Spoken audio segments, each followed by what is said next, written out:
Hello and welcome to your weekly tarot forecast for the week of June 9th through June 15th. I'm Michelle Shea Walker, and this is your glass half full perspective on the week ahead.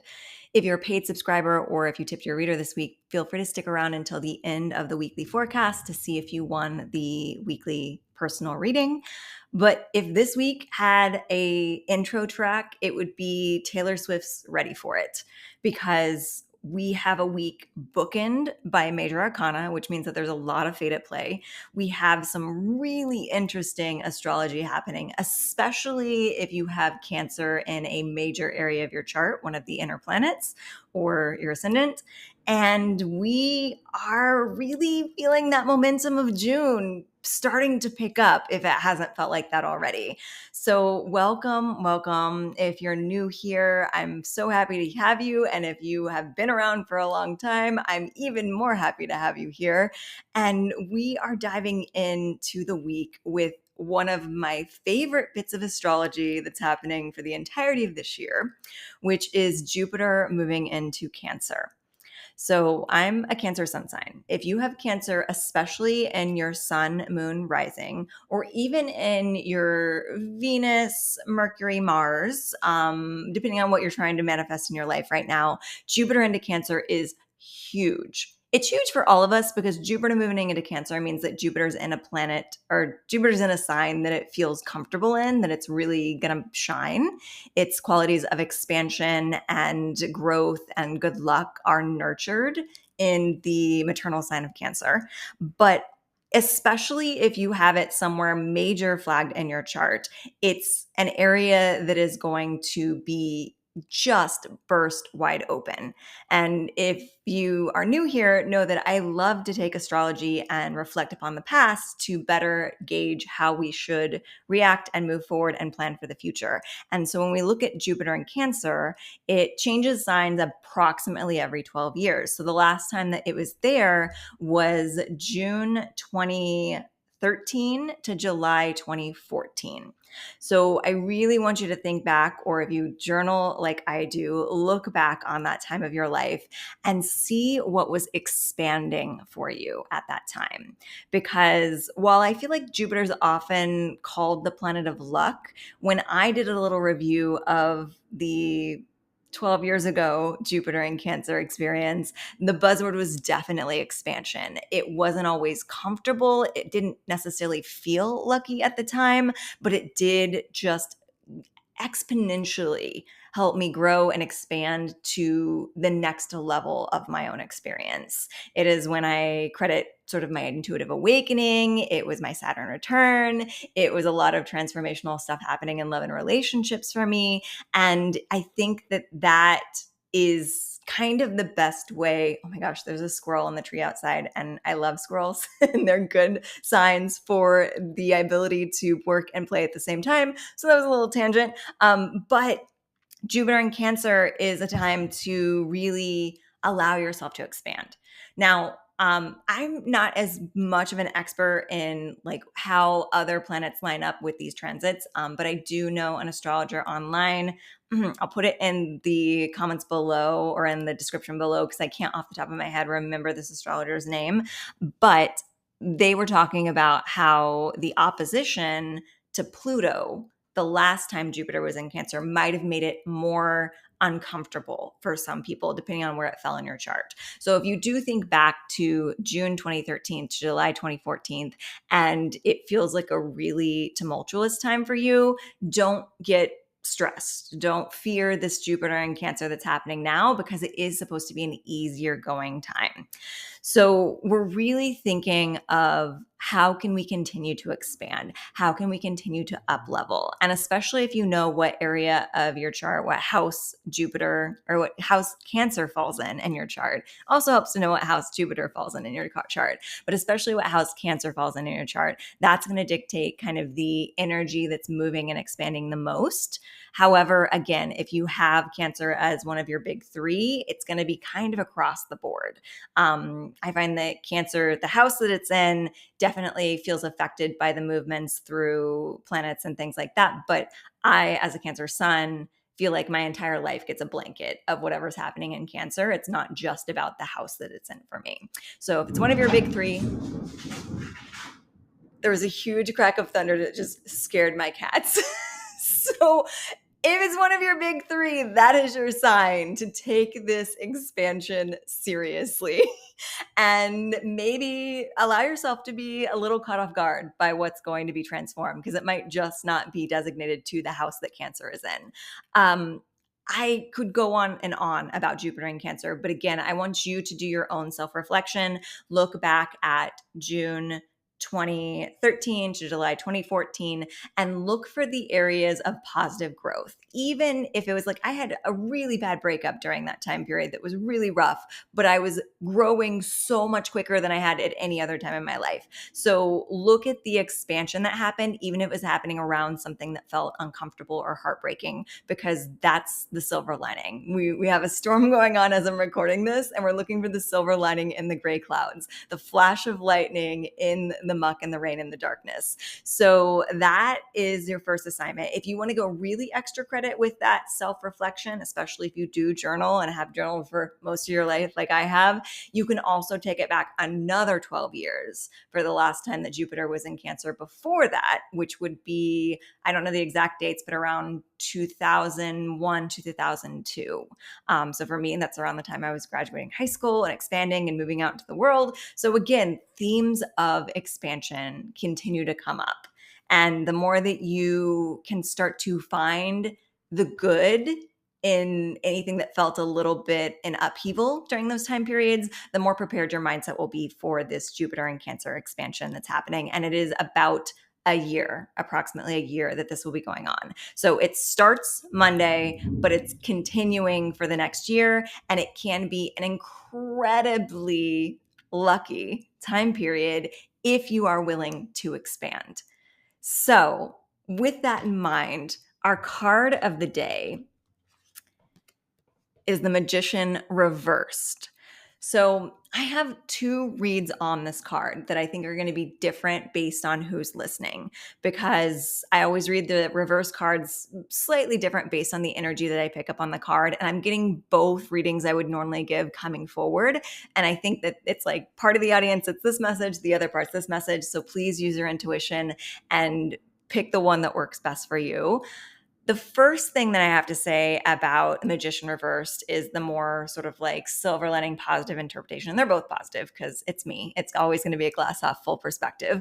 But the more positive insight of this is the Magician always means that you have everything that you need. Like you have all the tools at your disposal, the cups, the wands, the swords, the pentacles, they all symbolize different areas of your life. And this is saying that you are in control of everything.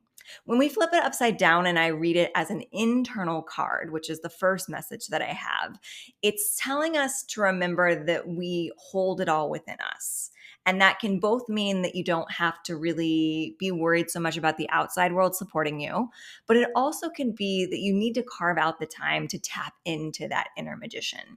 So yes, you have the skill sets, and in the physical world, you can move things forward, you can create things, you can make things happen. But in order to align with that energy, you have to go within and sort of almost, I'm getting like a visualization of like, if you are a visual meditator, picture that you're going into some sort of like place in your mind where you can open up a cabinet and see all of the tools that you'll ever need to accomplish the task that you're trying to do. And find it internally and trust that that's going to attract those tools and those skill sets externally as well, and the opportunities as well. The other interpretation that I'm getting for this, which is not negative, but like sounds a little less empowering than that you have everything within you, there may be an element of illusion at play whenever the magician comes in a lower vibration. So this is both an indicator to, be mindful of your boundaries, of anyone that's showing up that's kind of a little bit phony, or like you don't quite believe their vibe. But more importantly, this feels like an internal reflection on your own illusions. And it's a time period that if you're going to move into this Jupiter and Cancer expansion and you're going to do it right, you want to do it fully authentically. So if there's any part of you that is trying to be something that you're not. And especially if your dreams are not your own. Because if we're expanding, we're up leveling, we're going towards our dreams, we're wanting to reach higher. And if you have been, this kind of echoes to like, especially if you're in your Saturn return time period, so 29, 30, or if you're older, 59-ish, 60, 58, 59, 60, happens approximately every 28 to 30 years. You can get a calculator and figure it out, but just around every 30 years, Saturn return happens for you. If you're in your Saturn return, which I mentioned earlier, I was doing during the 2013 Jupiter in Cancer, I want you to really look at your life goals because it's kind of a midlife crisis card, whether you're midlife or not. The Saturn return energy that I'm picking up off of this, whether you are in your Saturn return or not, is a feeling of like, you've been working towards goals that's something that society told you should want, or your parents told you should want, or you thought you wanted at one point, but the more you get down that path, the more you realize that you don't want it. This is an energy of being like, okay, we need to reevaluate and we need to come back to center and reflect inwardly about what the actual wants and desires for this expansion is, because you don't want to burst forth into this Jupiter and Cancer expansion in the wrong direction. Like, use those momentum to go the place that you want to be at the core of your soul. Don't go the place that everyone's told you should want to be. So if you at your core are not someone that wants the picket fence, the marriage, and the 2.5 kids, but society has trained you to want that, you might have been moving down that path. And now all of a sudden it's time to reevaluate. And I mean, I'll raise my hand here. Up until my mid 20s, I thought maybe that's something that I wanted. And I'm so happy that that is not a path that I took, because it is absolutely not what feels authentic to my soul. So, and that's not to say that if you are on the 2.5 kids marriage picket fence path, that there's anything wrong with that. If someone's told you that you're supposed to want to work and you want to stay home and raise children and have that be your very valuable work in this life, that's okay too. Just make sure it's your goal and your choice of where you're moving forward and expanding. So that's the message that this magician has for us. And then even if that is your message, the message is still that you have all the tools that you need within you, but you just need to evaluate where you're going. Okay, I want to talk about Jupiter in Cancer for forever, but we're going to move on and it'll probably come back up later on down the line. So that was our first major arcana of the week. Tuesday, we move into another major arcana. And it goes really well with what I just said about that magician illusion and making sure you're going towards your own personal goals. It's the Moon card. Now, the Moon card is this beautiful story of there being two versions of you, the civilized version and the wild version, or the light and the shadow. And we've been trained in our dualistic mindsets throughout society that there's a good and there's a bad. There's a angelic and there's a devil. There's something here is pure and something here is evil. And that is not the case. We are working with shades of gray. We are working with our full spectrum of ourselves when it comes to the Moon card. So as you evaluate on Monday your goals, your dreams, making sure they're in alignment with what you want and not what society wants, we're really working with this wild version of ourselves, because we've probably been working with the more civilized, presentable version of ourselves that we're putting out in the world and giving everyone exactly what it is they want. It's people pleaser energy. It's appropriate for society energy on this side of the card. The wild side is the parts of us that certain aspects of society might deem inappropriate or unsavory. It's very much letting yourself be free. And this doesn't mean that you go out and break a bunch of rules and piss a bunch of people off. I mean, you might, but that's not the goal. The goal is to recognize the authenticness of both sides of yourself, to make peace and love unconditionally, both the civilized and the wild side, and allow them to work together. and the appropriate ones to show themselves whenever it's appropriate for your life and for your mission. Because sometimes, in order to get shit done, we need the wild side of ourselves to come out and speak for us. It cannot be the meek people pleaser that's going to get the movement forward on our path towards our goals. Sometimes we have to let that wild version come out, and we have to be okay with the fact that society might not really like that side of ourselves all the time. But if we do, if we've learned to love our sides of ourselves, then we can allow these both to come forward and let the chips fall where they may. Because it's not your problem if society bristles at something that you love about yourself. Ooh, that felt like a line that someone needed to hear. The astrology for the day, which happens in the very early hours, which means that if you are further west in the United States than Chicago, it might be happening a little bit in the wee evening hours on Monday, but it's Mars trine Chiron. So Chiron is the wounded healer. It's when we're kind of looking at this shadow side of ourselves and learning to unconditionally love all parts of ourselves. And Mars is sort of our passionate movement forward and being okay with being a little abrasive. And I love that this is coming up with the message that I just said for this card, because a trine means that these two things are supporting one another. So your wild side is being supported by Mars, which is like, yeah, go fight your fight. Like, go ask for what you want. And like, don't care what everyone else thinks, because you have learned to love yourself and love your wounds. And you know what you want as a whole individual, rather than just this one part of you that society has deemed appropriate. I think this earring might be knocking into my headphone, and I hope it's not interfering the mic. So I'm just going to go a little asymmetrical here. So as we move into our next card, our next day, so that was Tuesday. Wednesday, we have a full moon. So this is a big week, I'm telling you. Expansion all around. Full moons are really great for releasing things. So if you find Monday, Tuesday, as you're doing this internal work, that there's something that you need to release, that you need to let go of old mindsets or old goals or old visions of yourself, you can totally work with some energy on Wednesday to do that. It's the Sagittarius full moon. So I love that, because Sagittarius is kind of like the wild horse of the zodiac. So it feels like the Sagittarius full moon is like telling this wild version of your moon card to like go run free, like roam the fields, like unbridled, unsaddled, like do your thing. So if there's anything that doesn't serve that inner wildness that you have within you, Sagittarius full moon is a time to release it. If you want some recommendations for how to do sort of releasing work, by the way, it's also like very early in the hours on Wednesdays. So you could also do this releasing work on Tuesday night. I like to think of the full moon as being like a 48-hour window on either side. So don't feel like you've missed it if you're doing it at any point around that full moon energy. 2:43 a.m. Central Time is what we're looking at.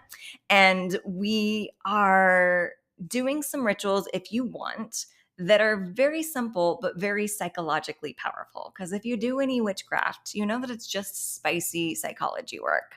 So it's just a way to be a little more magical about the things that your therapist would tell you to do anyway. So you can write a list of the parts of yourself that society told you that you should be, that are no longer true for who you are. And you can burn them. You can tear up a piece of paper. You can burn them safely, please. You can flush them down the toilet. You can bury them in the earth. You can do a lot of different stuff to transmute that energy. I personally just like writing it all down and being like, I'm no longer going to do this. I'm like signing my name to the bottom, like a petition or something like that. But if you like a physical action, you can tear things up. Cancer energy, very nostalgic. I like to look back on what I released. But if you want to destroy it, if that feels better for you, destroy it. Feel free. The energy of the Sag full moon that we have coming through with our card is the Queen of Cups. So I like that this is kind of almost like a trickling in of our Cancerian energy from our Jupiter in Cancer, because Queen of Cups is a very watery, intuitive sign. our intuitive card, much like Cancer is. But we're talking about the Sagittarius full moon on this particular day. So we are talking about how your intuition is on high alert. That does tend to happen during full moons. Like the veil kind of feels a little bit thinner. Things get a little bit crazier in the energy. So the first thing I want to say is make sure that you are protecting your energy on Wednesday, especially if you're particularly empathic, because it does feel like it could get a little like the vibrations are going to be a little bit harsher, a little bit higher. Maybe stay out of overcrowded environments or overstimulating situations that evening and have a nice quiet evening at home and a warm bath and release everything that you don't need down the drain. Like do something like that if you can. But at the very least, make sure that you have some sort of energy protection strategies in place. So maybe that means that you are, picturing an energetic bubble around yourself while you're out in public. Maybe you're saging yourself when you're getting home. Maybe you're taking a shower at the end of the day so that you're washing off the energy that you accumulated. But especially out and about interacting with other people, picture some sort of invisible barrier between you and the outside world so that you're not picking up on everyone else's emotions, because it feels like it could get a little uncomfortable for some people that haven't been doing the work that we talked about at the beginning of the week of being okay with their self-integration, unconditional love, and embracing their inner wild side. You might encounter people on Wednesday underneath the full moon that are like stuck in old patterns and not as self-aware, and you'll pick up on their discomfort with that, and you might think that it's yours. So make sure you're protecting your energy so you don't confuse things, and make sure you're releasing anyone else's energy at the end of the day. And then if you want to do a ritual to release the parts of yourself that are no longer true for you, that society said that you should want, or that has been ingrained in you for a long time that's no longer serving you, go ahead and do that as well. You can also, the full moons aren't really about the actual manifestation practice. It is the deadline for when manifestations usually come in from 6 months earlier on the Sagittarius new moon, but you can write some goals for yourself. Actually, I do like to use full moons as a reflective time period to look back if you did make a manifestation list or you know what you were wishing for around the Sagittarius new moon 6 months prior. You can look back at those goals and you can ask yourself there, do these still align with who I am? Because there might even be stuff from 6 months ago that no longer serves your authentic self. And then you can readjust your goals and your timelines and your strategies to fully align with this person that you're expanding into underneath Jupiter in Cancer. Okay, sip of tea. Thursday, June 12th. Relatively quiet on the astrology. And the card is Minor Arcana. So our Queen of Cups was a court card, so she's still Minor Arcana. There's a little less like fate's pushing you forward. So to Wednesday, Thursday, you have a little more free will power. Not that you don't always have free will, but it's more about like, what do you want to do to move things forward? Whereas whenever Major Arcana comes into play, the universe is like, this is what you need to do. And we're going to push you that direction, whether you're ready, whether you think you're ready or not, because you are ready. 9 of Wands is our card as I went on that tangent. So Thursday, June 12th, 9 of Wands means that you're so much closer to your goal than you think you are. So I think that you're already starting to see the rewards of everything that you're working on at the beginning of the week, even as soon as Thursday. So this Jupiter and Cancer energy is fast acting if you are willing to do the both inner and external work.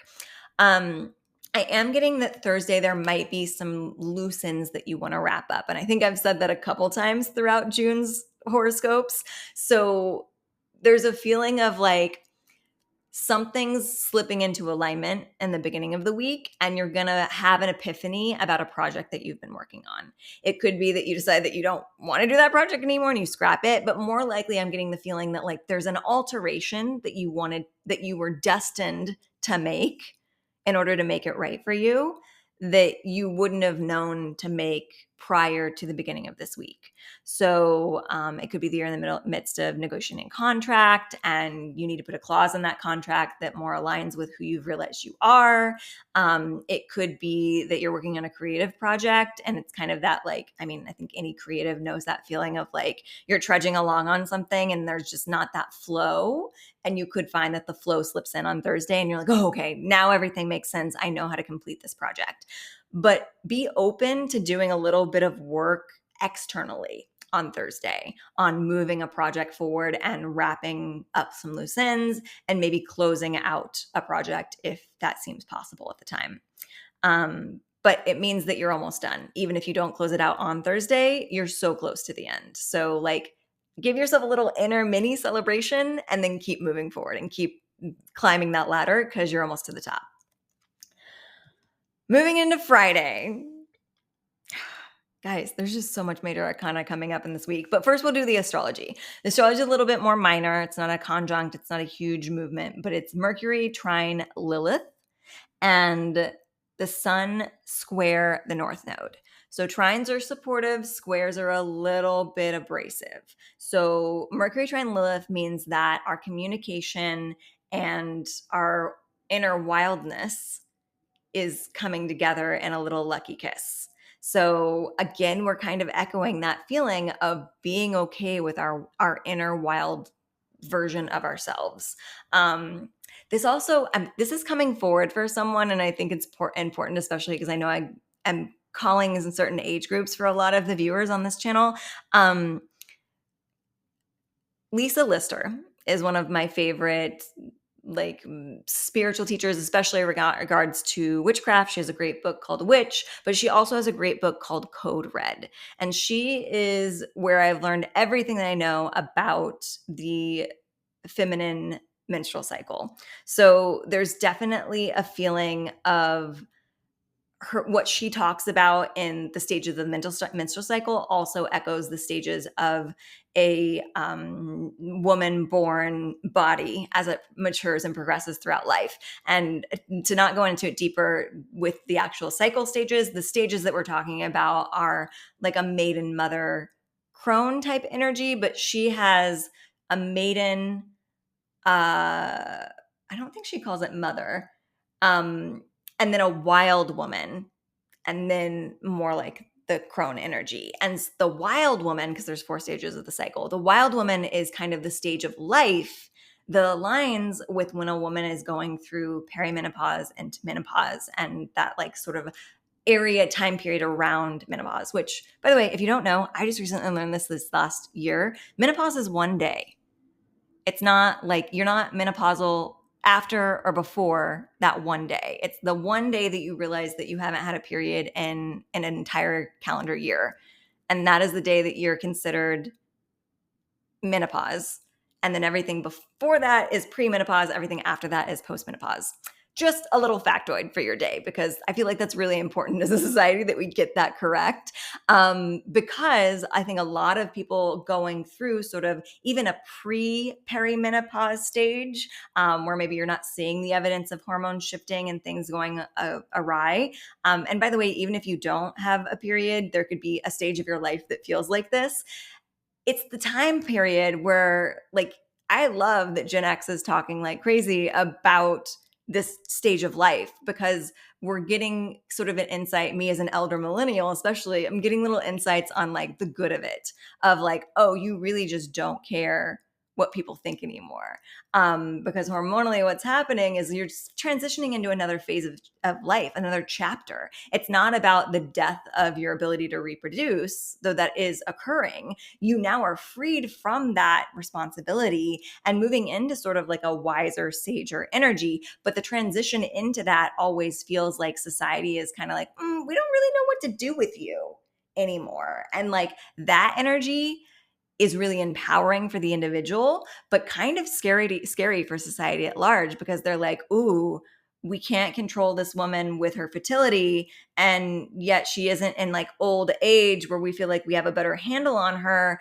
And that's a scary time period for the patriarchy to be able to see women in this stage of life where they're just living for themselves and not for their reproductive values, and, you know, not for like an end of life experience. So there's this feeling of, with this astrology, getting back to the point that started this, Lilith is the wild woman.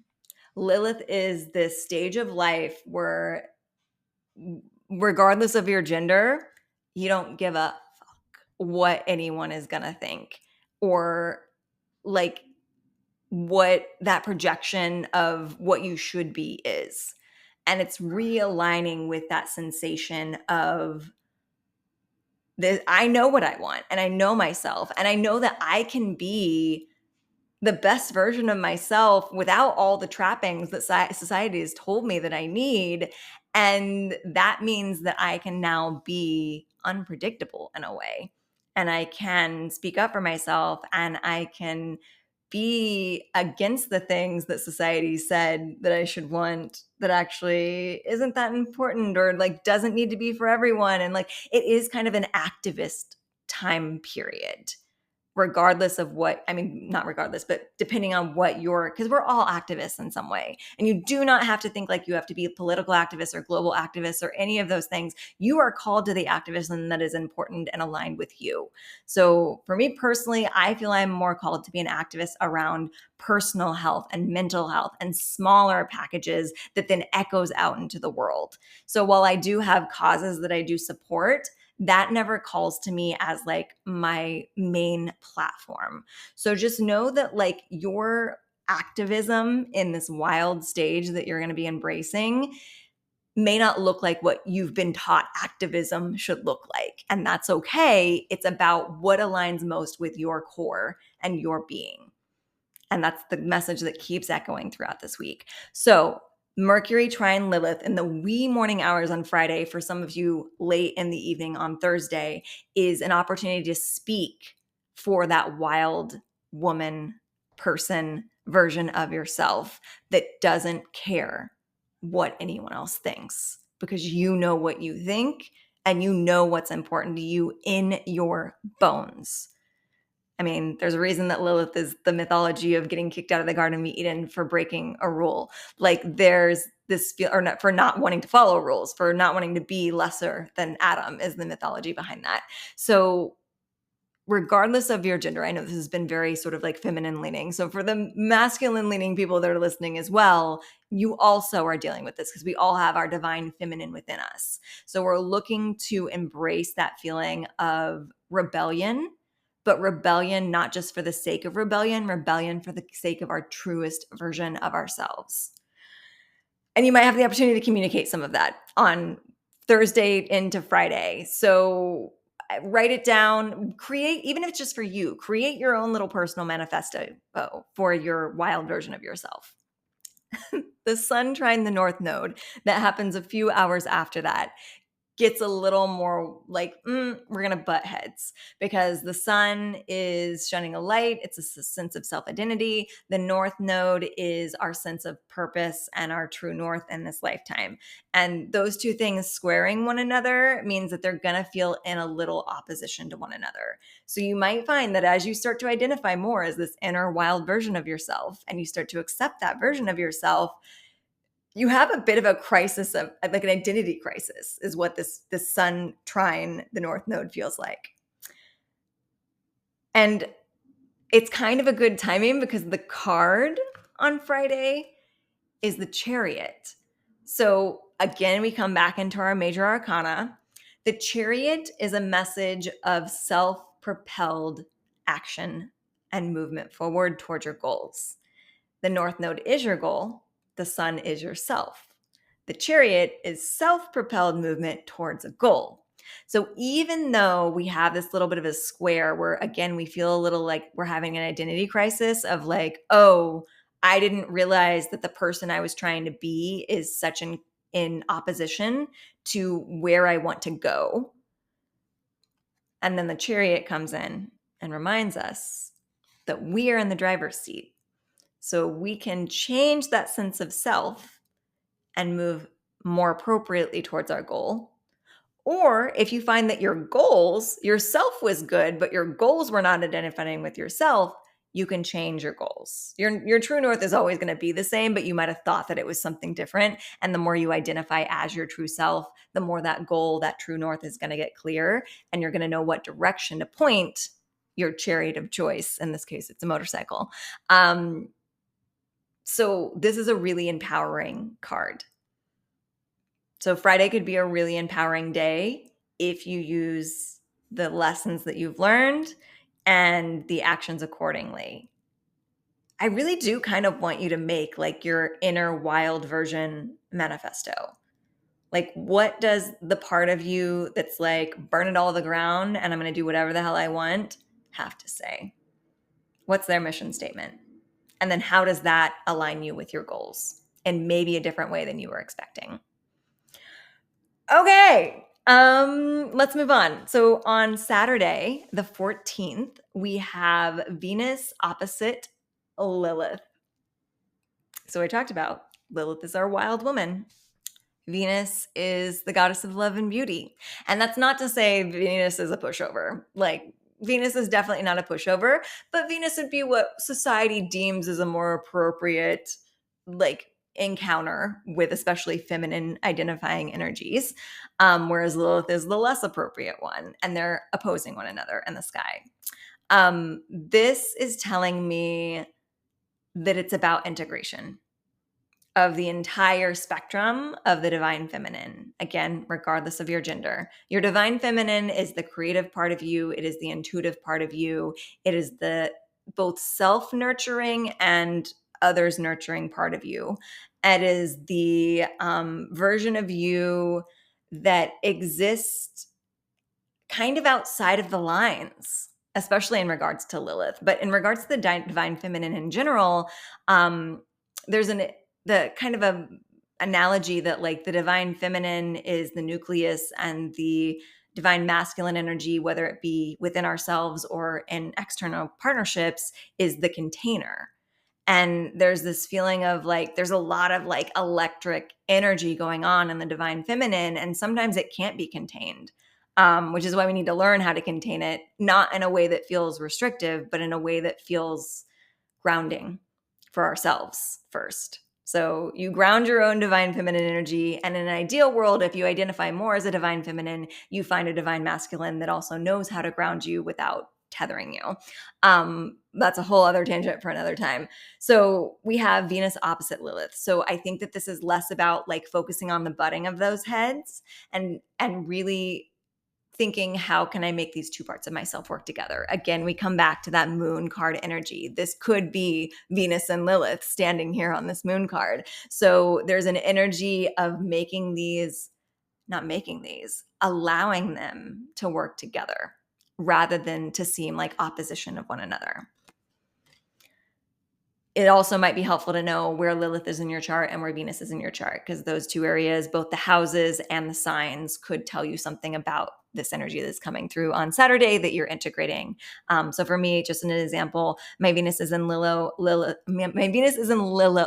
My Venus is in Leo. My Lilith is in Pisces. So if I were to translate that just off the cuff, Venus in Leo is very showy, very look at me, very material. And Venus is also that. And then Lilith in Pisces is more spiritual and intuitive and out of body. And so I'm having those two aspects of myself, the one that wants to get dressed up and put on earrings and do my nails and do my makeup and have pink hair. And then the one that like just feels like I don't even exist inside my body. I'm just an intuitive little being floating around in the cosmos. These two things can work together, but they do feel like they're in opposition sometimes. And in order for those messages that I get floating out in the cosmos to be heard by the world, I have to put myself in a container that feels like a presentation of myself that I feel proud of and wants to be seen. So that's my personal version of translation. Actually, if you want your Venus Lilith mini translation, I'm going to invite you. I don't often do this, but I'm going to invite you to drop in the comments below this on Substack what your Venus is and what your Lilith is, if you know those. And I will give you a very brief, like one sentence, like this is how these two are going to try to integrate.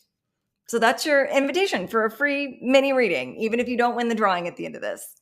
Okay, so that is Saturday.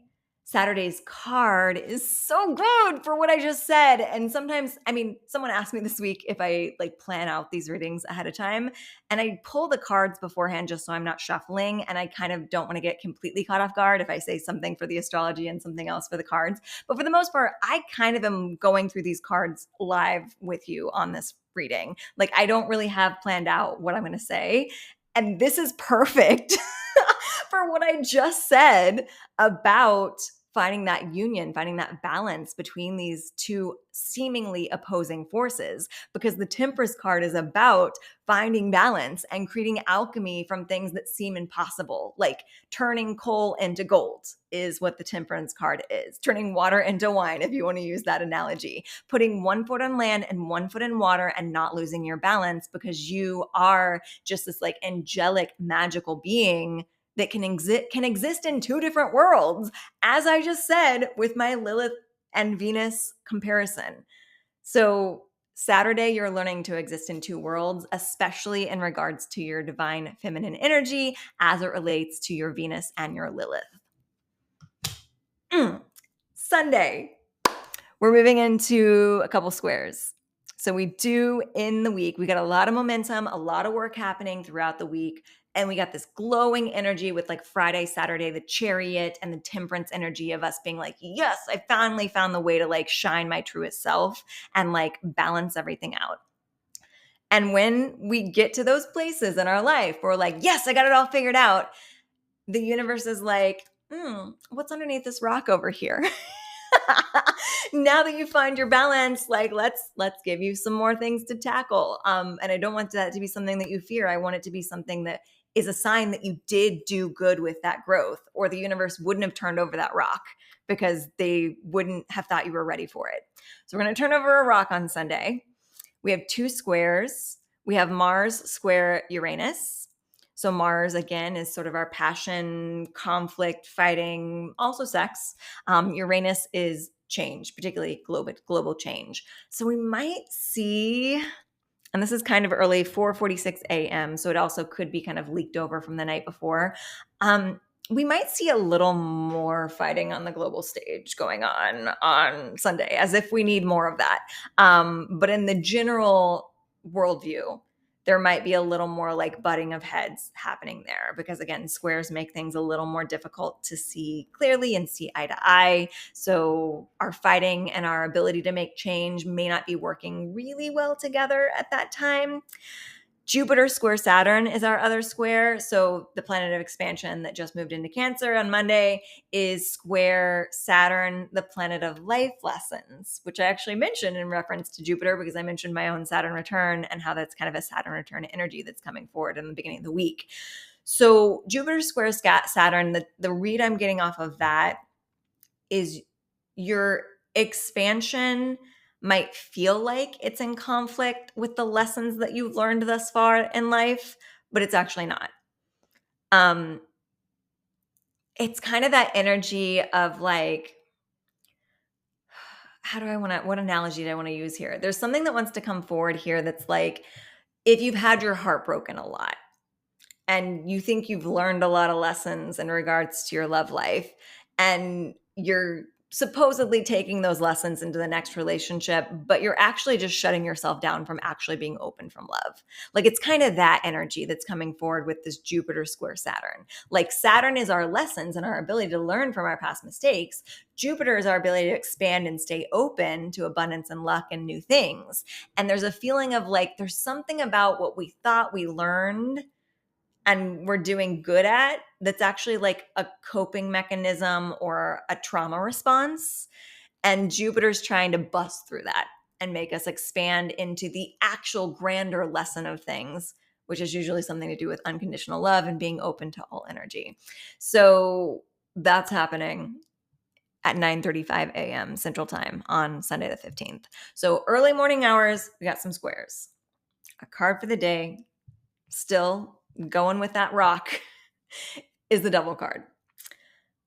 So this, again, I don't plan this out, but the Devil card does really reflect well with what I just said about Jupiter square Saturn, because the Devil card is feeling chained to old habits, situations, mindsets, relationships that are no longer serving us, that we're actually not as trapped in as we like to tell ourselves.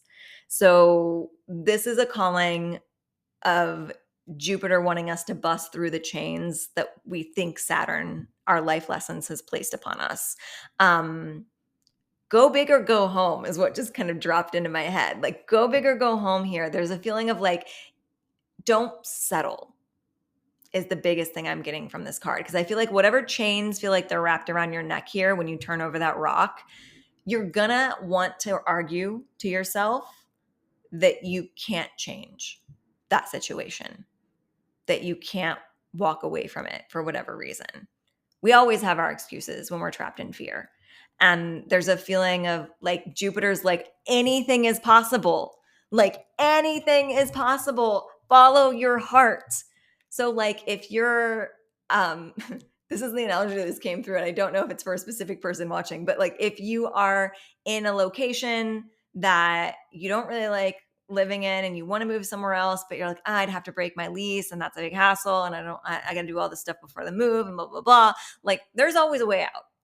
It may take, it might not be tomorrow that you get out of the situation that you want to get out of, but don't use the supposed restrictions of society or the appropriate, proper way to do things as an excuse not to follow the pull of your heart, if that is where your heart is pulling you.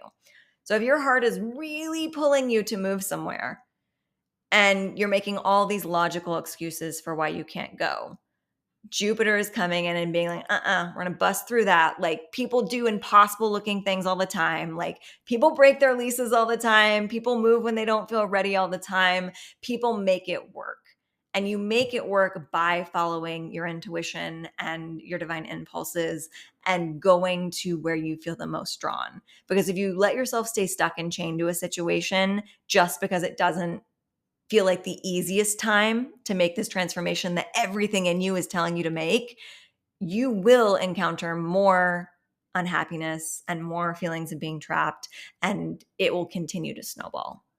I've been there. I've been in the relationships, the situations, the circumstances where I'm making excuses that I can't move forward for logical, very, very logical reasons, usually financial reasons. And when I finally get fed up with that to the point that I'm like, I don't care, my happiness is more important, things start to work out that I thought were impossible when I was trapped in that mindset. Okay, that is our very expansive week.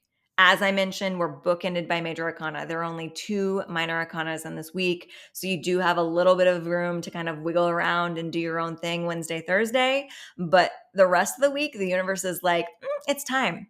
You've been sitting too long on this energy and it's time to go forward. It's time to expand. It's time to make this change and it's time to move yourself forward.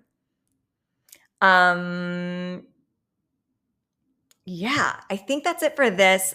If you are looking for more individual help on how to expand, in addition to my one-on-one, one-off readings that I do, I just recently, this past week, launched a long-term coaching program. So it is based in my background as a holistic health coach. So if you do want to shift things in your body, like your diet, your exercise, things like that, that's going to be kind of like the baseline, because you got to feel good in your body to start to feel good in your mind and start to feel confident in your movement forward in your energy. So it's kind of an all-encompassing mind, body, soul program. And we do bi-weekly talk sessions where we talk through your goals, we talk through your blocks. Maybe we pull some cards if that's your thing. Obviously, if you're here, it's your thing. And then on every other week, we do work with the physical or energetic body with either Reiki sessions or like yoga or physical activity. Because I truly believe, and I'm actually been working for a while on a concept for a book about this, that like we can't exist one without the other. Like the physical body isn't just about the material world and looking good in your clothes or whatever it is. Like that's absolutely not my goal with any of my coaching. The physical body is about connecting to this meat suit that you've been gifted on this planet in a way that feels strong and contained and protected, so that the energy that's busting forth within you has an appropriate and safe and healthy container to do the mission that you're supposed to do in this lifetime. So if having someone help guide you through that experience resonates for you, I will drop a link below for my Body Talk coaching program. It's a 12-week, 3-month program of, again, bi-weekly weekly sessions, but every other week is talking. Every other week, every alternate week is body stuff. And we'll get you through the other side feeling really more involved with your own physical container, and it also working on that energy within. So you are the divine feminine nucleus and the divine masculine container for yourself. And that is something I'm really, really excited about. And if you have any questions about, please feel free to DM me, email me, drop a comment below about that as well. And if you're still sticking around and you became a paid subscriber recently, or you tipped your reader this past week, we are going to do our wheel spin. And I decided I'm just going to do these wheel spins live on camera. So we're going to tap the spin and we're going to see who wins this week. Not sponsored by whatever ad is down here.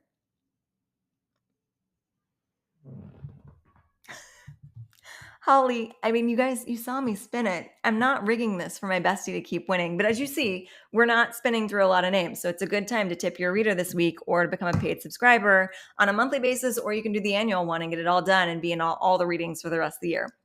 But Holly, you're getting another reading. And if you feel called to stick around, that probably means that there's something in the energy of Holly's reading that is going to resonate for you. I'm going to take a sip of tea and we're going to shuffle some cards.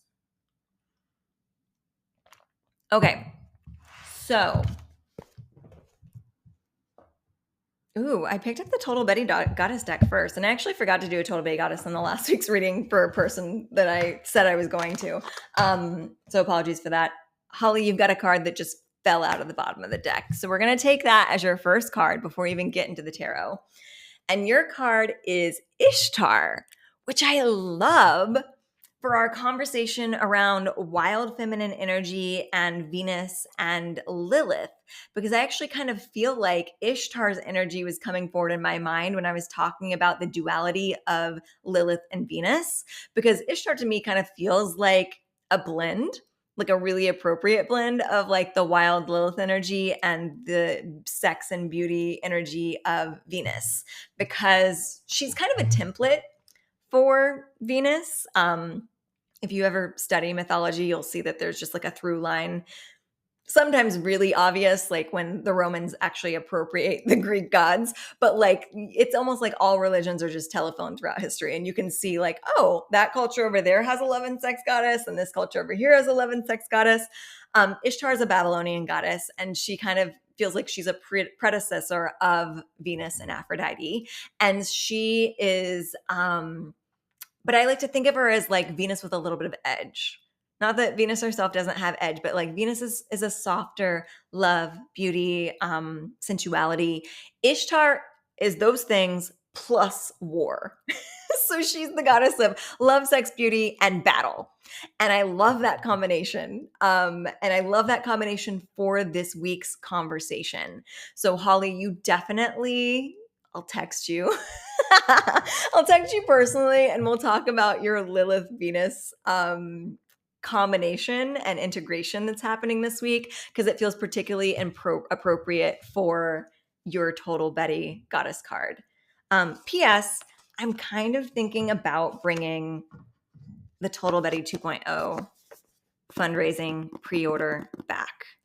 I kind of took it off my site and I was going to try to publish it elsewhere, but I'm kind of getting called that I want to self-publish at least the first printing. So if you want one of these versions of the deck, please let me know. There's actually a page on my website that has like a little like sign up that like, if you're like, hey, I do want to order this eventually, you can drop your email in that and I'll try to reach out to anyone when I'm like, hey, it's back on the site. You can order it now. But yeah, these goddesses want to be seen.